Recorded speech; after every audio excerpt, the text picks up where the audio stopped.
ನಮಸ್ಕಾರ ವೀಕ್ಷಕರೇ.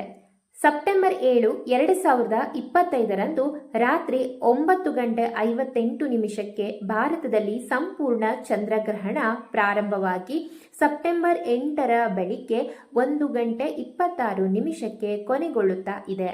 ಈ ಗ್ರಹಣವು ಬ್ಲಡ್ ಮೂನ್ ಅಥವಾ ಕೆಂಪು ಚಂದ್ರನಂತೆ ಕಾಣಿಸುತ್ತದೆ ಮತ್ತು ಭಾರತದಲ್ಲಿ ಗೋಚರಿಸುವುದರಿಂದ ಇದರ ಸೂತಕ ಕಾಲವು ಮಾನ್ಯವಾಗಿರುತ್ತದೆ. ಗ್ರಹಣದ ಸಮಯ ಮತ್ತು ಅವಧಿ ಆರಂಭ ಸೆಪ್ಟೆಂಬರ್ 7, 2025ರ ಭಾನುವಾರ ರಾತ್ರಿ 9:58. ಇದು ಕೊನೆಯಾಗುವುದು ಸೆಪ್ಟೆಂಬರ್ 8, 2025 ಬೆಳಗಿನ ಜಾವ 1:26. ಒಟ್ಟು ಅವಧಿ ಸುಮಾರು 3:28. ಇನ್ನು ಸೂತಕದ ಕಾಲ ಆರಂಭ ಸೆಪ್ಟೆಂಬರ್ 7, 2025ರ ಮಧ್ಯಾಹ್ನ 12:57 ಅಥವಾ 12:19.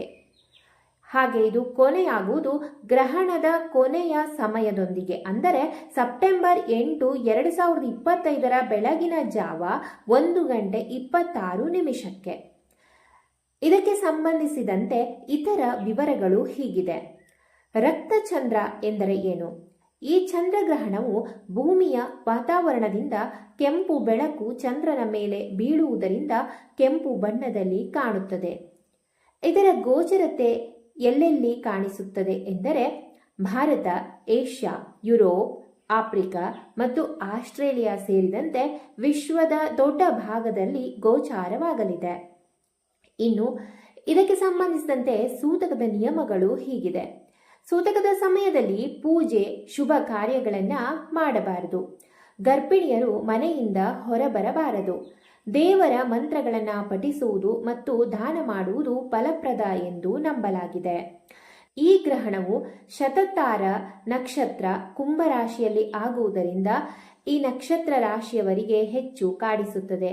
ಇವರು ಬೆಳ್ಳಿಯಿಂದ ಚಂದ್ರ ರಾಹುಗಳ ಪ್ರತಿಮೆಗಳನ್ನು ಮಾಡಿಸಿ ಅವುಗಳನ್ನು ವಸ್ತ್ರದಕ್ಷಿಣೆ ಸಹಿತ ಪೂಜ್ಯರಿಗೆ ದಾನ ಕೊಡುವುದು ಉತ್ತಮ. ಯಾವ ರಾಶಿಯವರಿಗೆ ಗ್ರಹಣದ ಫಲ ಹೇಗಿರುತ್ತದೆ ಎಂದು ನೋಡುವುದಾದರೆ ಮೇಷರಾಶಿ, ವೃಷಭ ರಾಶಿ, ಕನ್ಯಾ ರಾಶಿ, ಧನಸ್ಸು ರಾಶಿಯವರಿಗೆ ಶುಭ ಫಲವಿದೆ. ಮಿಥುನ ರಾಶಿ, ಕರ್ಕಾಟಕ ರಾಶಿ, ತುಲಾ ರಾಶಿ, ವೃಶ್ಚಿಕ ರಾಶಿಯವರಿಗೆ ಸುಖ ದುಃಖ ಮಿಶ್ರ ಫಲಗಳು ಉಂಟಾಗುತ್ತದೆ. ಅದೇ ರೀತಿ ಸಿಂಹ ರಾಶಿ, ಮಕರ ರಾಶಿ, ಕುಂಭರಾಶಿ, ಮೀನ ರಾಶಿಯವರಿಗೆ ದುಷ್ಟ ಫಲಗಳು ಉಂಟಾಗುತ್ತದೆ ಎಂದು ಹೇಳಲಾಗುತ್ತದೆ. ವೀಕ್ಷಕರೇ, ಇನ್ನಷ್ಟು ಹೆಚ್ಚಿನ ಮಾಹಿತಿಯೊಂದಿಗೆ ಮುಂದಿನ ವಿಡಿಯೋದಲ್ಲಿ ಸಿಗೋಣ.